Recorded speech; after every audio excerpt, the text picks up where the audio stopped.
여러분, 모두 안녕하세요. 저는 서울에 사는 70대 초반의 여성으로 불과 몇 년 전 아주 뼈아픈 사건을 경험했던 사람이기도 합니다. 남편을 먼저 떠나보내고 믿었던 자식놈들에게 배신을 당하며 있는 재산 전부 빼앗기는 일을 당했었으니까요. 눈에 넣어도 아프지 않은 천사 같은 자식이라고 생각했던 아이들은 사실 천사가 아닌 악마 그 자체였습니다. 제 재산을 전부 빼앗자 갑자기 돌변해 저를 괄시하며 식모처럼 부리다 못해 결국에는 차마 인간으로서 하지 말아야 할 짓까지 저에게 하고 말았으니까요. 아직도 그 생각을 하면 이가 갈리고 눈에서 피눈물이 나오는 듯합니다. 그래서 제가 자식놈들에게 당했던 그 일들을 여러분께 들려드리고자 합니다.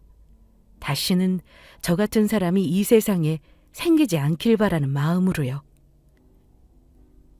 저희 남편은 의사로 동네에서 제법 큰 병원을 운영하는 병원 원장님이었습니다. 돈 없는 불우한 이웃들에게 진료비를 받지 않고 공짜로 진료를 해주고 가난한 학생들에게 장학금도 지원해주며 좋은 일들도 많이 했고요. 그래서 저는 제 자식들도 그런 아빠를 본받아 착한 아이들로 자라날 것이라 믿어 의심치 않았어요. 하지만 그 생각이 전부 저의 착각이란 것을, 삼남매 아이들을 다 크고 결혼해 각자 가정을 꾸린 뒤 남편이 암으로 먼저 세상을 떠나고 나서야 알게 되었습니다. 환자들을 너무 열심히 돌본 탓인지 요즘은 아직 이르다는 70대에 세상을 떠나버렸으니까요. 처음에는 자식들도 저에게 엄청나게 잘했었습니다. 남편이 떠나고 혼자 있는 제가 혹시나 힘들지 않은지, 어디가 아픈 건 아닌지 하루가 멀다 하고 수시로 찾아오며 저를 돌보았죠. 그러던 어느 날 제가 심한 몸살 감기가 걸린 적이 있는데 약을 먹고 취해 잠들어 자식들에게 걸려온 전화를 받지 못했던 것이 아니겠어요? 그러자 아이들은 누가 뭐라 할 것도 없이 바로 저희 집에 불이 나게 달려왔습니다. 그리고 아이들의 목소리에 놀라 잠이 깬 저를 보더니 첫째 아들이며 둘째 아들, 게다가 막내딸까지 저를 부둥켜 안고 울었던 겁니다. 엄마, 왜 이렇게 전화를 안 받아? 혹시 혼자 잘못된 줄 알고 깜짝 놀랐잖아. 맞아. 엄마 혼자 있다 잘못된 줄 알고 우리가 얼마나 놀랐는데. 아빠도 돌아가셨는데 엄마까지 아프면 어떡해. 절대 우리 먼저 두고 가면 안 돼. 맞아. 이젠 우리한테 엄마밖에 없다고. 다 커서 자식까지 있는 녀석들이 어린애들도 아니고 무슨 아직도 엄마 타령이야. 이제 엄마도 나이도 들고 언제 떠날지도 모르는데 그 나이면 이제 엄마 없어도 너희 삼남매 똘똘 뭉쳐서 잘 살아야지. 엄마가 없는데 우리가 잘 사는 게 무슨 소용이야. 그러니까 엄마 아프지 말고 우리랑 같이 오래오래 행복하게 살자. 난 엄마만 있으면 아무것도 필요 없어. 엄마만 있으면 된다고. 큰오빠 말이 맞아. 나도 우리 엄마가 세상에서 제일 좋아. 엄마 나도. 이 둘째 아들도 절대 잊으면 안 돼? 알았어. 아직도 이렇게 아이 같아서야 원. 엄마 열심히 운동하고 관리해서 건강하게 오래오래 너희들 곁에 살도록 노력할 테니까 너희들도 열심히 살아야 한다. 딱 지금만 같이 살아. 부모는 자식 행복밖에 바라는 거 없다. 전 그때까지만 해도 세상에 저희 자식들처럼 부모 위해주는 착한 아이들은 없다며 제 자식들을 아무 의심 없이 믿고 있었죠. 너무나 순진하게도 말이에요. 그러던 어느 날 자식들이 저에게 중요하게 할 말이 있다며 저희 집을 찾아오더라고요. 그러더니 저의 눈치를 보며 첫째가 먼저 조심스럽게 이야기를 꺼냈습니다. 엄마, 정말 미안한데 아빠가 물려주신 엄마목 재산이랑 해서 엄마 재산 전부 이제 우리한테 맡기면 어떨까? 엄마 나이도 있고 아빠 병원까지 팔아서 정리한 마당에 엄마 혼자 돈 관리기도 어려울 것 같고 이제는 우리 도움이 필요하지 않겠어? 그래, 엄마. 엄마가 나이도 있는데 이제 무슨 돈이 필요하겠어. 엄마가 우리한테 재산 전부 똑같이 나눠주면 매달 우리가 엄마한테 용돈 드리면 되잖아. 솔직히 엄마 그 많은 재산 굴리면 큰 돈이 될 텐데 아무것도 안 하고 가지고만 있는 거 너무 아까워서 그래.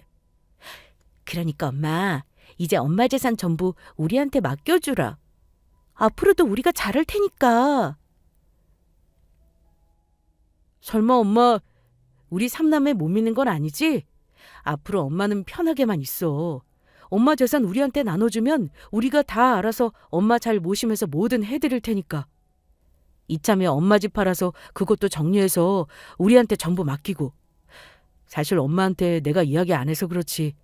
나 요즘 조금 많이 힘들거든. 우리 회사 사정도 안 좋아지고 해서 사원들 하나씩 불러서 희망퇴직 들어갔대. 나보고도 나가라고 하네.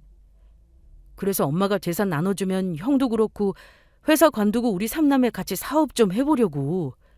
형이 괜찮은 사업 아이템 준비한 게 있나 봐. 둘째 너 회사 괜찮은 거 아니었어? 많이 힘들어진 거야? 그리고 첫째 너는 잘 다니던 대기업 관두고 사업이라니. 할 수 있겠어? 그리고 막내 넌 대학 나와서 결혼 빨리 하느라 사회생활도 안 해본 애가 오빠들이랑 무슨 사업이야? 당연하지. 엄마 걱정하지 마. 나 일 잘하는 거 알지? 아무리 대기업에 좋다고 하지만 좀 더 나이 들어봐.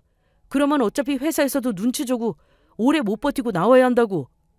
그러다가 중소기업 취업해서 전전하다 결국엔 더 나이 들면 써주는 데도 없어서 내 사업 할 수밖에 없다고. 물론 우리 삼남매 일 한다고 해도 아빠가 물려주신 재산도 있고 하니까 당장은 부족함 없이 살겠지만 우리도 커가는 자식들이 있는데 뭐라도 해야 하지 않겠어?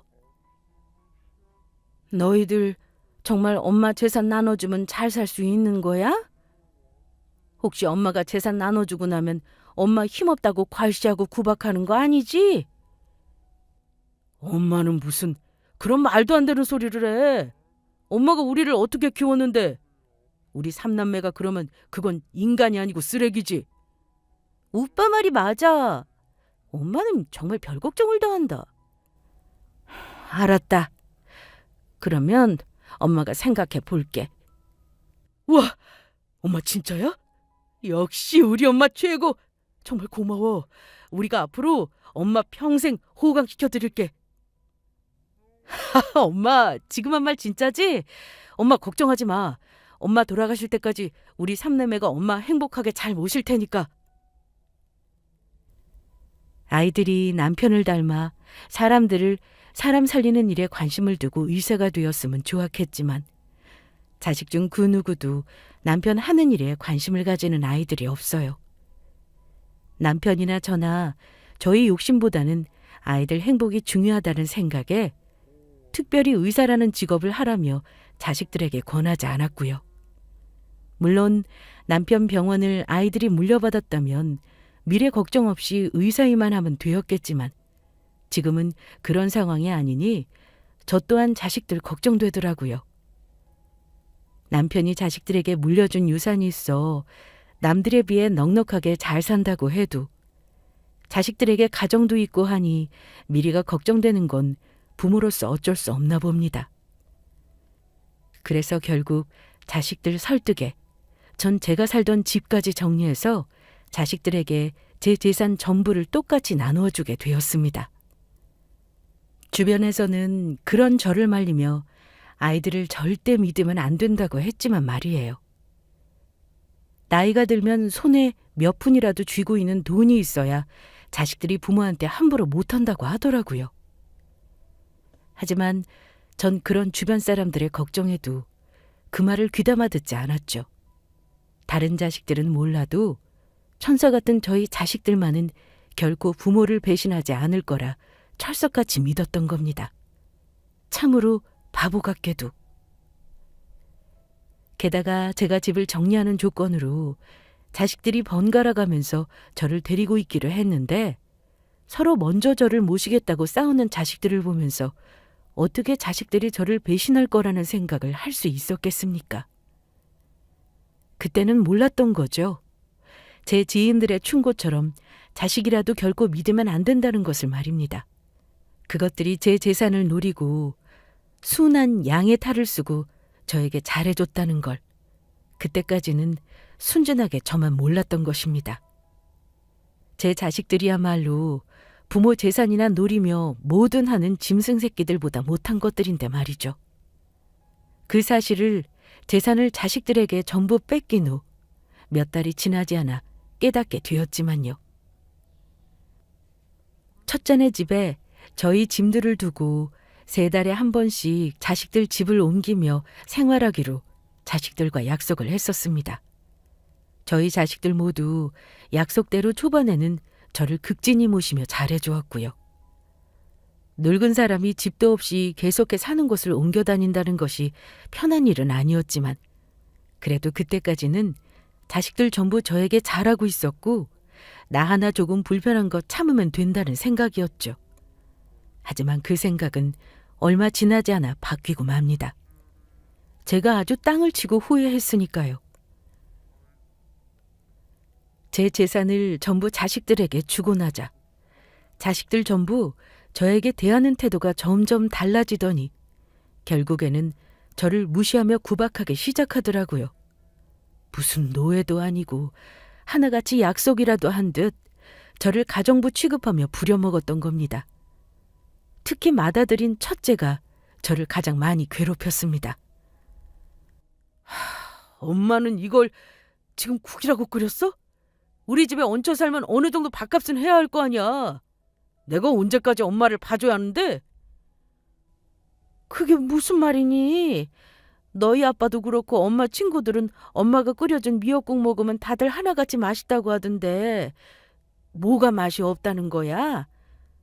어떻게 매일 나한테 한마디도 질 생각을 하네? 됐고! 이따위 거지 같은 미역국 앞으로 안 먹을 테니까 절대 끓이지 마. 상위에 올려놓을 생각도 하지 말라고. 알겠다. 앞으로는 조심하마. 게다가 첫째 아들이 저를 무시하니 며느리랑 손주 녀석까지 저를 무시하더라고요. 아들이랑 며느리 눈치가 보여 나중에는 같이 식사도 못하는 상황이 됐는데 저 혼자 주방에서 밥을 찬물에 말아 김치와 먹고 있는데 며느리가 그런 저를 보더니 눈을 흘기며 대놓고 구박하는 거 있죠? 어머 깜짝이야. 어머니 지금 혼자 여기서 뭐 하시는 거예요? 식사를 하시려거든 우리가 안 보이는 방에 들어가 혼자 드시던죠. 무슨 도둑고양이도 아니고 몰래 혼자 나와 밥을 드세요? 제가 집안일 끝나면 되도록 제 눈에 띄지 않도록 하라고 했죠?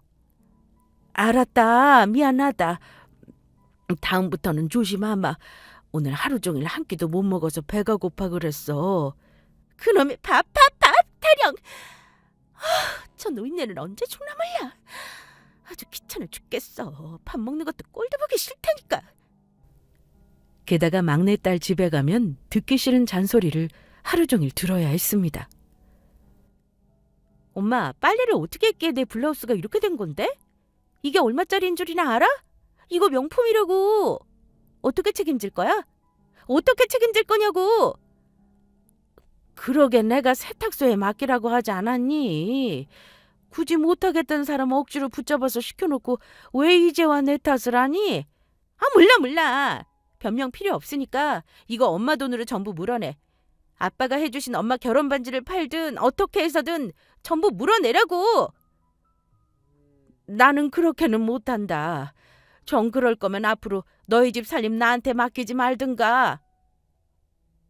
서럽고 서러운 나날이었습니다. 자식들에게 제 전 재산을 물려준 사실을 매일 후회하며 밤마다 얼마나 울었는지 모릅니다. 그러던 저에게 청천벽력 같은 큰일이 생기고 맙니다. 어느 비 오는 날 새벽 딸네 집에서 잠을 자고 있는데 딸이 자고 있는 방에 들어와서 갑자기 제 짐을 싸며 저를 내쫓았던 거죠. 엄마 미안한데 이제 그만 우리 집에서 나가. 엄마 짐 전부 싸서 그만 내 눈앞에서 사라지라고. 그게 무슨 소리니? 아직 첫째네 가려면 시간도 며칠 남았는데. 그게 아니고 솔직히 나도 이 정도 했으면 엄마한테 할 만큼 했다고 봐. 엄마가 준 재산만큼 그동안 나도 자식으로서 엄마 힘들게 모시면서 할 도리는 다 했으니까 앞으로는 우리 집에 올 생각하지 말고 엄마 알아서 살라는 말이야. 너 지금 그게 무슨 소리야? 언제는 내 재산만 주면 평생 나 모시고 잘 살겠다더니 매일 있는 구박 없는 구박 다 당하고. 네가 했던 말 그거 전부 거짓이었냐?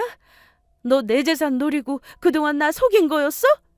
엄마, 당연한 거 아니야? 엄마 재산 아니면 뭐하러 귀찮게 내가 엄마를 모시겠다고 했겠어? 이 고얀 것. 보자 하니까 역시 그런 거였어? 너한테 줬던 내 재산 당장 돌려줘. 내 재산 전부 내놓으라고. 엄마, 이제 와서 그게 무슨 소리야? 내가 미쳤다고 엄마한테 받은 재산을 돌려주겠어? 한 번 주면 끝이라고. 그러니까 그만 내 집에서 나가줘. 그리고 다시는 찾아올 생각 말고. 엄마 나중에 아프더라도 여기엔 엄마 돌봐줄 사람 없으니까 귀찮게 우리 집 찾아올 생각은 꿈도 꾸지 마. 알겠지? 엄마가 찾아와도 내가 바로 내쫓아버릴 테니까. 저는 옷도 갈아입을 사이도 없이 제 짐이 든 여행 가방과 함께 딸네 집에서 쫓겨났습니다. 딸네 집 대문 앞에서 바닥에 주저앉아 땅을 치며 울었죠. 막내딸뿐만 아니라 제가 재산을 물려주자마자 돌변해 저를 무시하고 막대하는 자식들을 보며 저것들이 내 배 아파 낳은 내 자식이 맞나 하는 생각이 들면서 후회만 깊어졌습니다. 하지만 저의 시련은 거기서 끝이 아니었어요. 갈 곳이 없어진 저는 우산도 제대로 쓰지 못한 채 제가 지내기로 한 다음 순서인 큰아들 집에 가게 되었는데 큰아들 집 앞에서 엄청난 걸 목격하고 말았으니까요. 제가 살던 집을 팔며 저희 집에 있던 물건 중 살아생전 남편과 쓰던 아끼던 가구들을 큰아들 집 제 방에 두고 생활하고 있었는데 그 가구들이며 저의 옷가지며 물건들 전부가 큰아들 집 대문 앞에 도로변에 전부 나와 있던 겁니다. 그리고 가구에는 종이 한 장이 붙어 있었습니다. 전부 버릴 물건들이니 필요하신 분들 가지고 가세요. 안 가지고 간 물건들은 나중에 주민센터에 신고해 처리하도록 하겠습니다.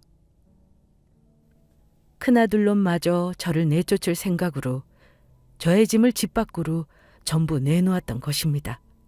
전 그만 너무 서럽고 화가 나 큰아들 집 배를 있는이껏 눌렀습니다.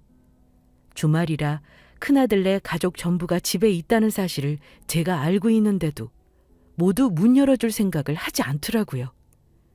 그래서 내린 비를 쫄딱 맞으며 온몸이 젖은 채로 대문을 잡고 쿵쿵 두드렸습니다. 이 못된 것들! 어서 열어! 당장 이 문 열지 못하겠어? 언제든 내 재산만 주면 간이고 쓸개고 전부 줄 것처럼 그러더니 이게 뭐하는 짓거리들이야? 이게 니들 낳아준 부모한테 할 수 있는 재산인 거냐? 니들이 부모를 버리고도 사람이라고 할 수 있겠어? 그러고도 인간이냐고. 아이고, 내가 자식들을 너 키웠네. 저것들이 내 원수 새끼들인지도 모르고 금여옥이야. 내 인생 바쳐가며 키웠어. 그러자 대문 밖에서 우는 제 소리가 시끄러웠는지 첫째 아들놈이 결국 밖으로 나오더군요. 그래서 전 아들놈의 멱살을 잡고 온 힘을 다해 마구마구 때렸습니다. 이 나쁜 놈! 전하의 악독한 것! 네가 어떻게 나한테 이럴 수 있어? 어떻게 나한테 이렇게 뒤통수를 쳐? 어떻게 이렇게 부모 가슴에 내 못을 박아? 이거 놔요. 진짜 아침부터 짜증나게 하네. 그나들은 저를 밀치며 뿌리치고 말았고 저는 중심을 못 잡고 바닥에 넘어지고 말았죠. 바닥에 넘어져 제대로 일어서지도 못하는 저를 향해 큰아들이 말하더군요. 내가 사실 엄마 얼굴 안 보려다가 아무래도 제대로 끝내는 게 좋을 것 같아서 이야기하려고 나온 거야. 다시는 우리 집 찾아오지 마. 아이들도 엄마 싫다고 하고 집사람도 엄마 모시는 거 많이 불편하대. 그러게 우리 집에서 지낼 때 눈치껏 좀 잘하지 그랬어. 우리 앞으로는 다시는 얼굴 보지 말자. 그냥 남남으로 서로 죽었다고 생각하고 모르는 사람처럼 살아. 남도 앞으로는 그렇게 할 테니까. 그리고 괜히 둘째네 찾아가서 지금처럼 쓸데없는 행패 부리지 말고. 어차피 둘째네 지금 해외로 가족여행 가서 집에 아무도 없을 거야. 저기 대문 위에 우리 집 CCTV 보여? 거기로 엄마가 나 때린 장면 다 녹화됐거든. 사람이 어떻게 무식하게 사람을 때려? 다시 찾아오면 나 이 증거 자료들로 엄마 경찰에 폭행죄로 고소하고 스토킹으로 접근금지 명령도 신청할 거니까 엄마 콩밥 먹고 싶지 않은 거면 내 말 듣는 게 좋을 거야. 쪽팔리게 나이 들어서 폭력 전과로 빨간 줄 그어서 살고 싶은 거 아니지? 앞으로는 영원히 우리 앞에 나타나지 말고 조용히 살아. 그러면 니들한테 줬던 내 재산 전부 돌려줘라. 니들이 나 모시겠다고 약속해서 준 내 피 같은 돈이니까 어서 돌려달라고. 니들한테 내 재산 이런 한 푼 주는 것도 아까워. 진짜 웃기지도 않아서. 그 재산들 뭐 우리가 엄마 모시기로 하고 줬다는 증거라도 있어? 뭐라고? 엄마 재산 우리가 엄마 모시기로 하고 줬다는 증거라도 있냐고. 엄마가 뭘 모르나 본데 증거가 없으면 전부 소용이 없는 거야. 아마 엄마가 엄마 재산 전부 돌려받겠다고 법적으로 우리 삼남매 고소해도 증거가 없어서 아무 소용없을걸? 그러게 엄마 재산을 주기 전에 먼저 우리한테 서약서라도 받아놓지 그랬어? 아니면 우리가 엄마 잘 모시겠다고 하는 음성이라도 녹음해두던가. 귀찮으니까 그만 꺼져! 아들은 그렇게 말하며 집 안으로 들어갔습니다. 그리고 저는 한동안 멍하니 바닥에 주저앉아 하염없이 눈물만 흘렸죠. 하늘도 울고 저도 울었습니다. 그때는 정말 너무 기가 막히고 억울해서 눈물밖에 흐르지 않더라고요. 그런데 곰곰이 생각해보니 지금까지처럼 자식들한테 가전수모와 괴롭힘을 당하고 사느니 굶어 죽더라도 저 혼자 사는 게 낫겠다는 생각이 문득 들더라고요. 그래서 전 아들놈이 버린 제 짐들 중 필요한 옷가지들이랑 남편 유품이랑 앨범, 돈이 될 만한 것들을 챙겼습니다. 남편이 해준 결혼 반지를 빼고 제가 자식들 몰래 가지고 있던 남은 폐물들을 전부 팔아 간신히 3천만 원짜리 반지하 단칸방 하나를 전세로 얻을 수 있었습니다. 다행히 저에게 그때 몇 개 남은 폐물들이 있었거든요. 자식들이 변한 모습에 어떻게 될지 몰라 제가 움직일 때마다 가방에 꽁꽁 싸두고 가지고 다녔던 것들이었죠. 저는 그렇게 자식들과 연을 끊게 되었습니다. 하지만 생활이 어려운 건 어쩔 수 없더라고요. 나이가 있으니 써주는 것도 별로 없어 파트타임으로 식당에서 설거지 일과 폐지를 줍는 일을 하며 정부에서 노인연금으로 근근히 먹고 살 수 있었습니다.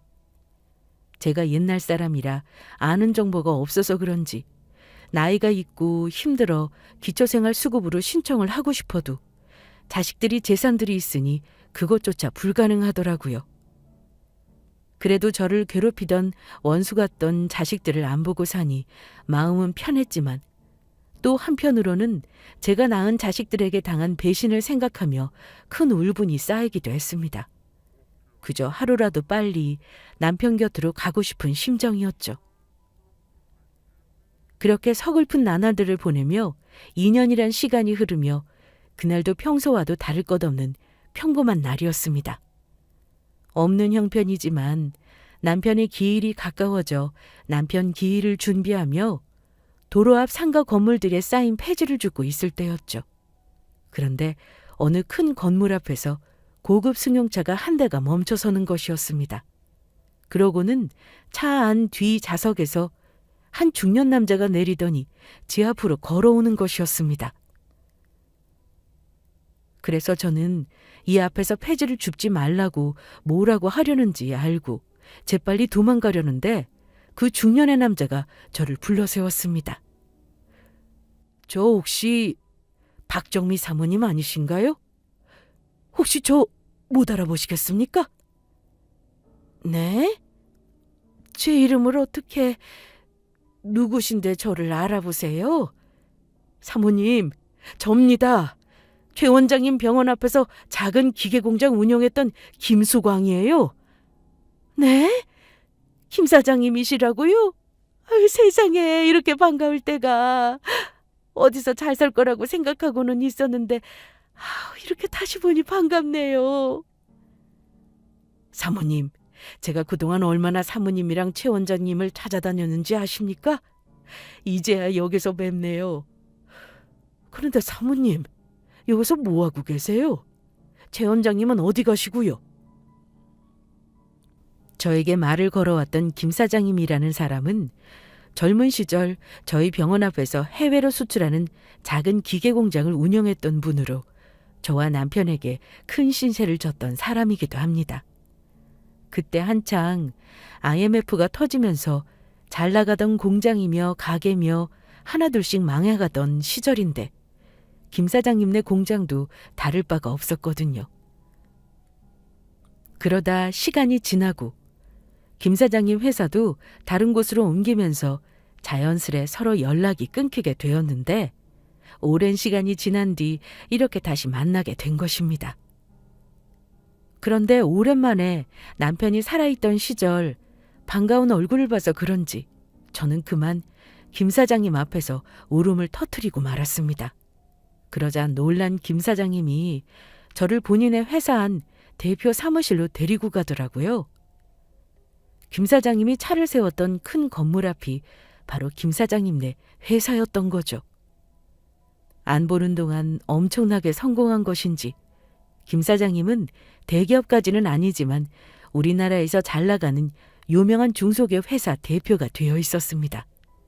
그래서 저는 그동안 남편이 떠나고 있었던 일들을 김 사장님에게 설명하게 되었죠. 김 사장님은 제가 자식들에게 당한 이야기를 듣고 분노하고 말았습니다. 이런 저죽일 것들! 어떻게 사모님한테 그런 짓을 할 수가 있습니까? 사모님이 지들을 어떻게 키웠는데요? 아닙니다. 전부 바보같이 속은 제 탓이에요. 아무리 자식이라도 전부 믿으면 안 되는 거였는데 주변에서 그렇게 말리는데도 제가 제 재산 몽땅 그것들에게 줘버렸어요. 남편이 저에게 남긴 유산까지 전부요. 어떻게 그게 사모님 탓입니까? 사모님 속이고 인간 같지도 않은 짓거리랑 그것들이 잘못한 거죠. 자식 새끼들이라고 하지만 아무리 노력해도 용서가 안 됩니다. 할 수만 있다면 지금이라도 보란 듯 그 고향 것들에게 복수하고 제대로 혼내주고 싶은데 방법이 없어요. 제가 아무 힘도 없습니다. 사모님, 방법이 있다면 해보시겠습니까? 그 고향 것들 정신 차릴 수 있도록 제가 사모님을 있는 힘껏 돕도록 하겠습니다. 그게 정말인가요? 염치 없지만 그러면 제가 김 사장님께 부탁드려도 되겠습니까? 김 사장님, 제발 저 좀 도와주세요. 예, 기꺼이 제가 돕겠습니다. 그러니 사모님, 앞으로는 아무 걱정하지 마시고 저만 믿으세요. 사모님 눈에 피눈물 흘리게 한 만큼 제가 그놈들 눈에서도 피눈물 나는 복수 꼭 해드리겠습니다. 그날 김 사장님은 저의 두 손을 꼭 붙잡고 자식들을 제대로 혼내줄 복수의 다짐을 하게 되었습니다. 그런데 며칠 후 남편의 기일을 지낸 다음 날 김 사장님에게 전화가 오더라고요. 급히 할 이야기가 있다면서 김 사장님의 회사로 찾아와 달라는 것이었죠. 그렇게 저는 김 사장님의 연락을 받아 찾아가게 되었는데 대표 사무실에서 김 사장님이 제 앞에 큰 가방 몇 개를 올려놓는 것이었습니다. 김 사장님, 이게 뭔가요? 사모님이 열어보시면 알게 되실 겁니다. 저는 김 사장님의 말대로 가방을 열어본 순간 깜짝 놀라고 말았죠. 하마터면 그 자리에서 기절할 뻔했으니까요. 이게 다 뭔가요? 뭐긴요? 사모님이랑 최 원장님께서 진작 받으셔야 할 돈이죠. 그때 저한테 분명히 저희 회사에 투자하는 거라며 큰돈을 빌려주시지 않았습니까? 그 투자한 금액의 배당금입니다. 그때는 1,000원 한 푼이 아쉬울 때라 바로 돌려드리지 못했지만 사모님과 최 원장님께서 저희 회사에 투자한 것 후회하지 않게 해드리자라는 마음으로 열심히 살았습니다.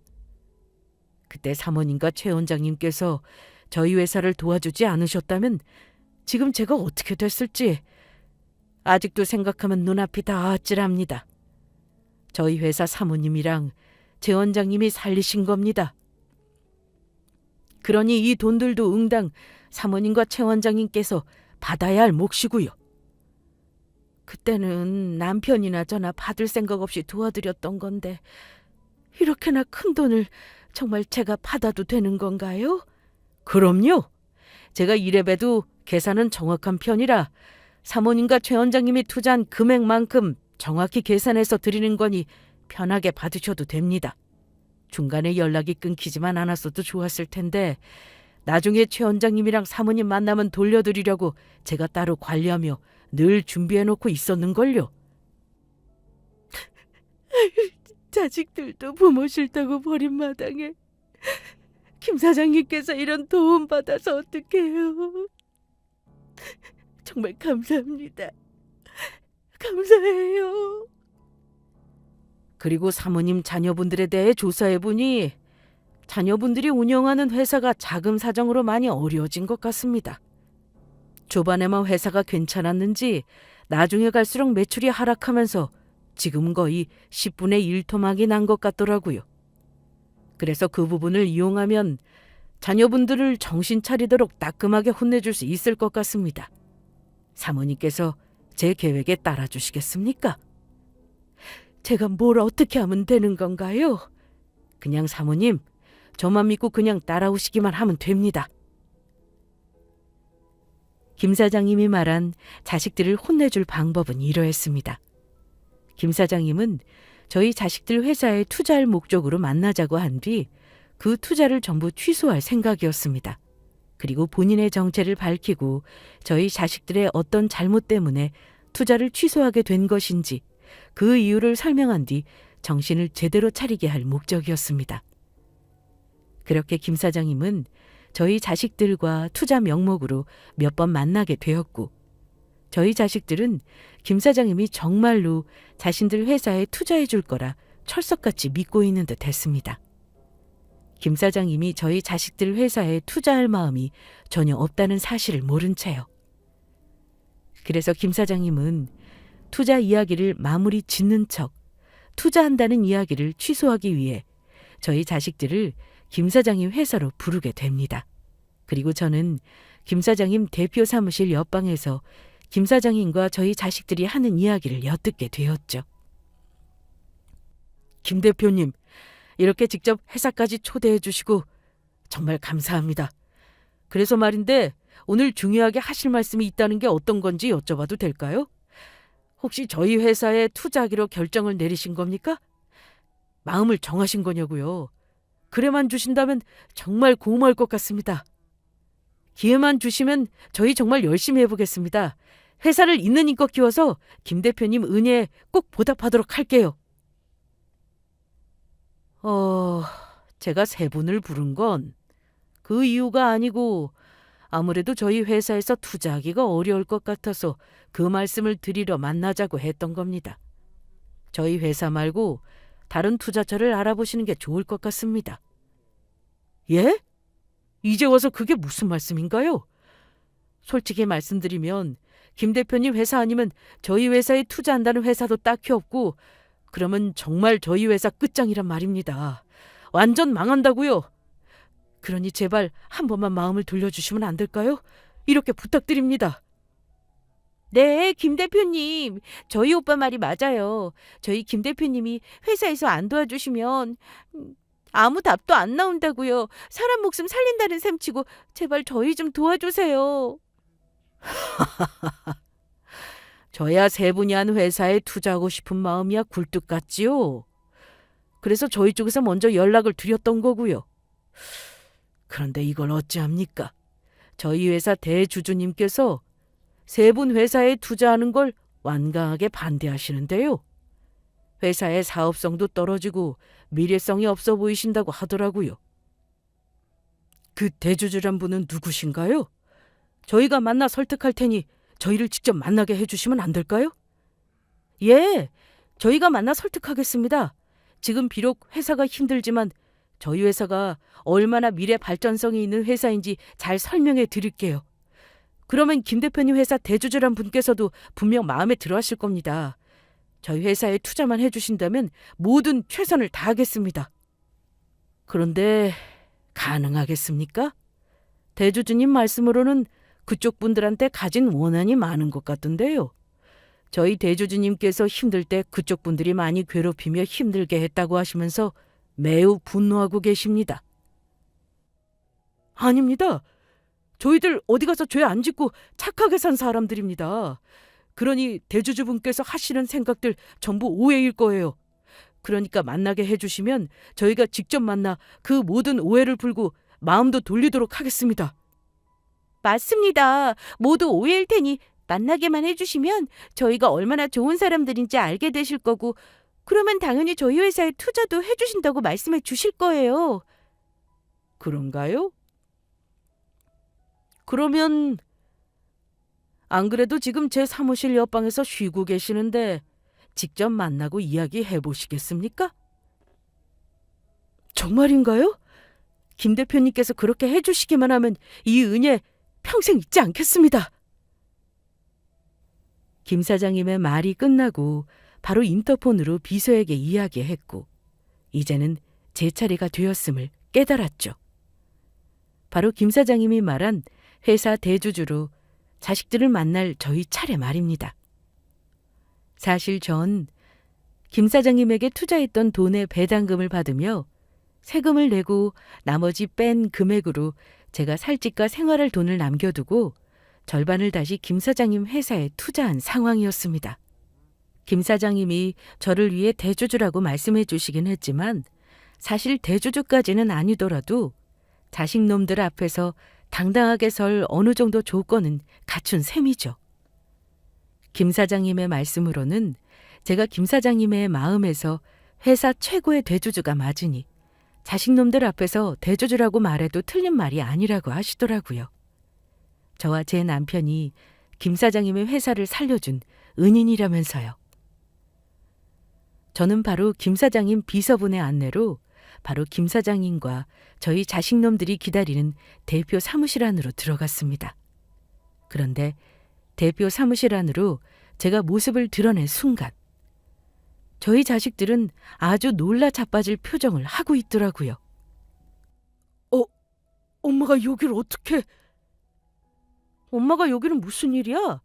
다시는 우리 앞에 나타나지 말라고 이야기했지. 그런데 몇 년 만에 기어이 우리 일하는 곳까지 따라온 거냐고. 나가. 당장 꺼지라고. 맞아. 지금 회사 다 망하게 생겨서 가뜩이나 골치 아픈데 왜 엄마까지 나타나서 왜 짜증나게 하는데? 그것도 여기가 지금 어디라고 찾아와. 미쳤어? 그때 김 사장님은 자식놈들에게 보란듯이 제 소개를 했습니다. 자, 모두 인사하시죠. 저희 회사 대주주이신 박정미 여사님입니다. 뭐라고? 저희 엄마가 대표님 회사 대주주라니 그게 무슨 소리입니까? 그게 말이 되나요? 지금 거짓말 하시는 거죠? 우리가 맨몸으로 내쫓아서 저희 엄마 알거지일 텐데 갑자기 이렇게 큰 회사 대주주라니. 김 대표님 지금 저희한테 거짓말 하시는 거죠? 제가 뭐하러 거짓말을 하겠습니까? 박정미 여사님이 오늘 제가 만나기로 한 저희 회사 대주주분이 맞으십니다. 그러니 이렇게 편하게 대표 사무실에도 들어올 수 있는 거 아니겠습니까? 아니면 누가 부르지도 않았는데 대표 사무실에 들어올 수 있었겠어요? 저희 엄마가 무슨 돈이 있어서 대표님 회사에 투자를 한 대주주란 소린가요? 박정미 여사님과 부군인 최 원장님이 살아계실 때 두 분께서 같이 저희 회사에 투자를 하신 게 있으시거든요. 그 덕에 어려운 시기 저희 회사가 살아나 이렇게 성장할 수 있었고 그동안 연락이 끊겨 투자하신 만큼의 배당금을 전해드릴 수가 없었는데 최근에 만나 전해드리게 되었습니다. 그런데 거기다가 박정미 여사님께서 받으신 배당금의 절반을 다시 저희 회사에 투자하고 싶다고 하시지 뭡니까? 박정미 여사님께서는 저희 회사 대주주분이 맞으십니다. 그러면 저희 회사 투자하는 걸 막았다는 사람이 정말 엄마란 거야? 엄마, 정말 김 대표님 회사 대주주냐고? 오빠, 김 대표님 말이 전부 사실인가 봐. 엄마 입은 옷들 좀 봐. 전부 명품의 비싼 것들이라고. 그래, 내가 김 사장님 회사 대주주가 맞다. 그리고 너희 회사 투자하는 것도 내가 반대했어. 나 버린 새끼들이 뭐가 예쁘다고 니들 회사에 투자하는 걸 허락하겠냐?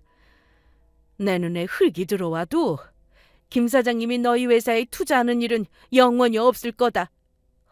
엄마, 우리가 잘못했어. 한 번만 봐줘. 엄마 제발 부탁이야. 이러다 우리 회사 망한다고. 그러니까 제발 한 번만 우리 좀 살려줘. 그동안 우리가 엄마 구박하고 집에서 내쫓았던 것들 전부 사과할게. 그래 엄마. 그때 엄마 떠나고 사실 우리도 많이 후회했어. 그래서 사실 우리 전부 엄마 찾아다녔다고. 그래서 하는 말인데 이번에는 우리가 정말 엄마 잘 모실 테니까 우리랑 다시 살자. 그리고 엄마 나이도 있으니까 엄마 재산은 전부 우리한테 맡기고 이번에는 엄마가 우리한테 재산 주면 잘 모시겠다고 각서도 쓸게.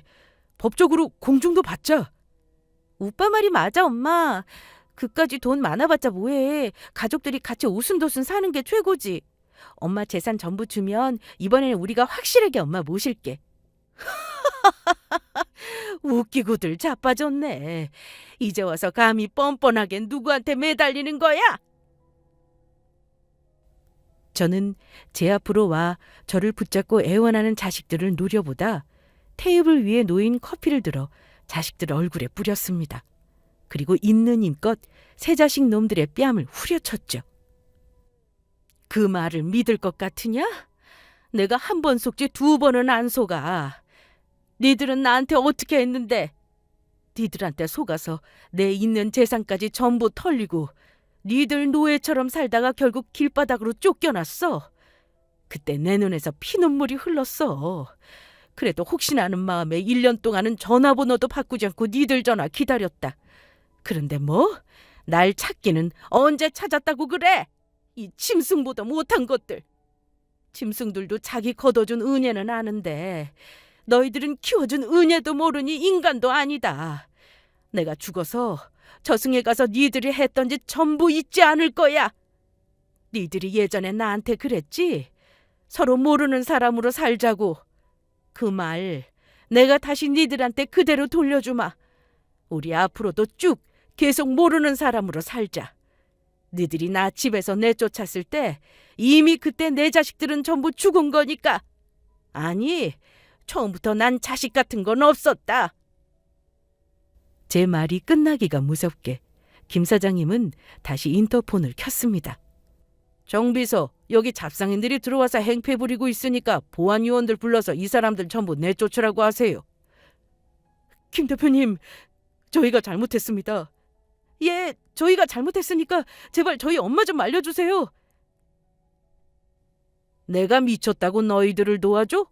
니들은 앞으로 정신 똑바로 차리면서 살아. 먼저 떠난 최 원장님이 이 일을 본다면 아마 하늘에서도 피눈물을 흘리고 계실 거다.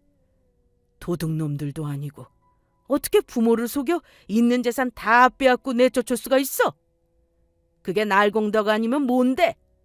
니들은 네 부모한테 강도질이라는 폐륜을 저지른 인간 같지도 않은 것들이야. 어디 니들도 네 엄마가 대주주로 있는 회사에서 쫓겨나면서 쫓겨나는 그 심정이 어떤지 뼈저리게 느껴봐. 얼마 지나지 않아 대표 사무실로 보안 요원들이 들이닥쳤고 제 자식들은 보안 요원들에게 질질 끌려갔습니다. 안 돼, 이럴 순 없어. 엄마, 우리가 전부 잘못했어. 한 번만 봐줘. 이거 나. 우리 엄마 누군 줄 알아? 여기 회사 대주주라고. 니들 전부 말해서 잘리게 만들어줄 거야. 이거 나! 엄마, 제발 한 번만 봐주라. 우리 이러다 정말 길바닥에 나앉게 생겼다고. 전부 알거지 된다고. 그렇게 저의 자식들은 김 사장님 회사에서 전부 쫓겨나게 되었습니다. 그 이후 자식들이 제 바뀐 전화번호를 어떻게 알았는지 제 휴대폰으로 연락해 저를 만나기 위해 여러 번 전화를 하며 며느리까지 저에게 문자를 보냈고 저는 바로 경찰에 신고했습니다. 그리고 다음 날 저희 자식들은 더 이상 저에게 접근을 못하도록 경찰로부터 긴급 응급조치 결정이 내려졌습니다. 스토킹으로 저에게 고소를 당한 것이죠. 하지만 자식놈들은 제가 고소를 한 상황에서도 정신을 차릴 생각이 없는지 저에게 계속해 연락을 하며 저의 집 앞까지 찾아왔다 다시 저의 신고로 구속영장까지 발급되어 결국 구치소행을 면하지 못했습니다. 게다가 회사 빚까지 갚지 못해 쫄딱 망하는 신세가 되고 말았죠. 그 후 자식들의 이야기를 친척들을 통해 듣게 되었는데 구치소에서 나온 후 셋 다 빚을 갚기 위해 일용직과 청소 일을 하며 힘들게 살아가고 있다고 합니다. 그런데도 정신을 못 차리고 김 사장님의 회사에 투자해 번 남편 몫의 재산이라도 저와 나눠 가질 목적으로 한동안 변호사들을 만나고 다니는 것 같았는데 이미 그 전에 제 재산까지 전부 가지고 간 자식놈들에게 법적으로도 돌아갈 돈은 더는 남아있지 않았습니다. 어떤 사람은 이런 저를 보고 매정한 부모라고 욕할 수도 있겠지만 자식들을 위해서도 전 제가 선택한 방법이 최선이었다고 생각합니다. 그렇게 당하고도 고생하는 제 자식들을 보며 가슴이 아픈 것도 사실이었지만 그럼에도 제 자식들을 이번 일을 계기로 정신을 차리게 하는 것이 더 중요하다고 생각했으니까요. 제 부모를 버릴 정도로 사람답지 않게 살 바에는 무엇이 옳고 그른지 깨닫고 고생을 좀 하더라도 사람답게 사는 법을 배웠으면 하는 마음입니다. 물론 사는데 돈이 중요한 것은 사실이지만 돈보다 사람이 되는 게 더 우선인 거니까요. 그래서 저는 죽으면서 제 재산도 자식들한테 1원 한 푼 물려주지 않을 생각입니다. 제 재산들 쓰고 싶은 데 쓰며 좋은 곳에 전부 기부해서 다 쓰고 딱 1,000만 원만 남겨놓고 떠날 생각입니다. 제 장례식 비용으로 말이에요. 자식들 일은 겪으면서 돈은 진짜 좋은 데 쓰는 것이 맞는다는 생각이 들었거든요. 그럼 제 사연을 이만 줄이도록 하겠습니다. 모두 끝까지 제 사연을 들어주셔서 감사합니다. 모두 평안하시고 행복하시길 바라겠습니다.